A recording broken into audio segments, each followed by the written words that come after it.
For more than 85 years, millions of agriculture students have worn the FFA jacket, recited the FFA Creed, and lived the FFA mission. But how did it all begin?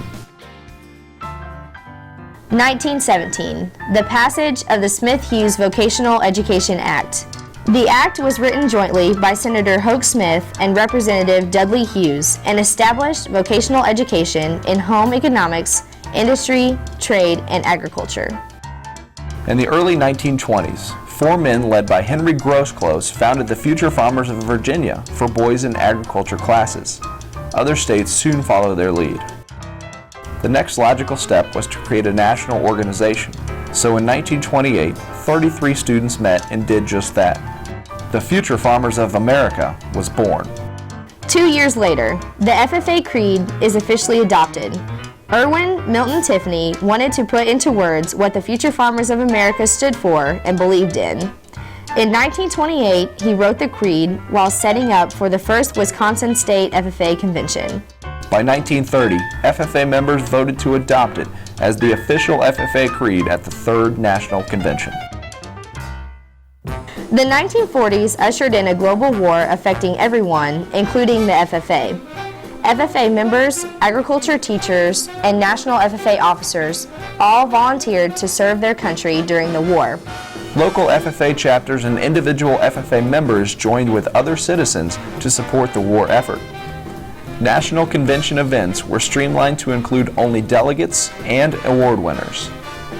Of the thousands of members who volunteered to serve in the war, 3 participated in the famous Doolittle Raid on Tokyo. In supporting members' potential for premier leadership, National FFA hosted their first National Leadership Conference, which over the years has evolved into the Washington Leadership Conference with more than 7,000 participants annually. Years go by and membership grows, so much so that in 1950, the FFA was granted a federal charter. A U.S. Department of Education staff member is now required to be the National FFA Advisor. In 1965, membership takes a leap when the New Farmers of America merges with the Future Farmers of America. The New Farmers of America really provide an opportunity for African American young men to have the opportunity to get involved in leadership development within the field of agriculture that was not available to them because of separate organization of the Future Farmers of America, which was only geared towards Caucasian students. In 1974, Fred McClure from the Texas FFA Association is the first African American elected to National FFA office. And less than 20 years later, Corey Flournoy from the Illinois FFA Association is elected National FFA President, becoming the organization's first African American to do so. In 1994, when I ran for national office, my dream was to become a national president, but I didn't think it would happen. So to hear my name called last of the 6 officers to be elected was life-changing. 1969, the National FFA Convention votes to allow women to be members. Just a few years later, Julie Smiley from the Washington FFA Association is the first female elected to a national office.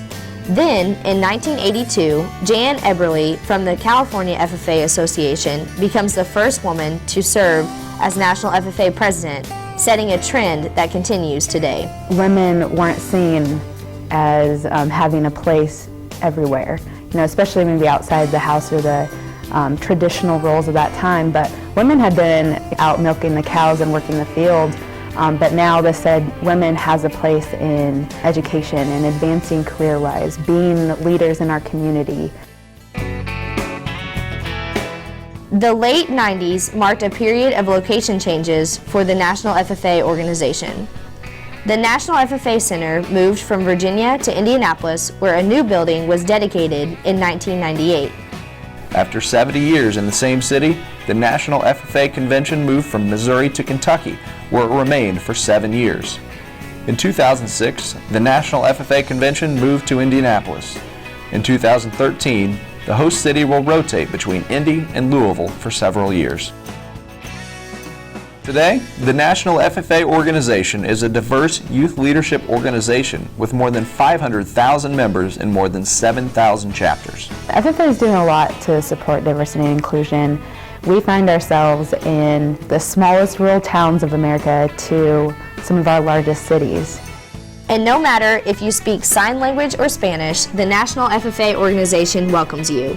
In 2003, Xavier Moreno is elected, becoming the first person with a native language other than English, and also the first Puerto Rican elected as National FFA President. Diversity continues to grow in the National FFA Organization, with females making up nearly half of membership totals and adding to their numbers every day. Regardless of your race, culture, or where you may grow up in the country, I believe the FFA has something to offer every young person if they choose to take advantage of the opportunities.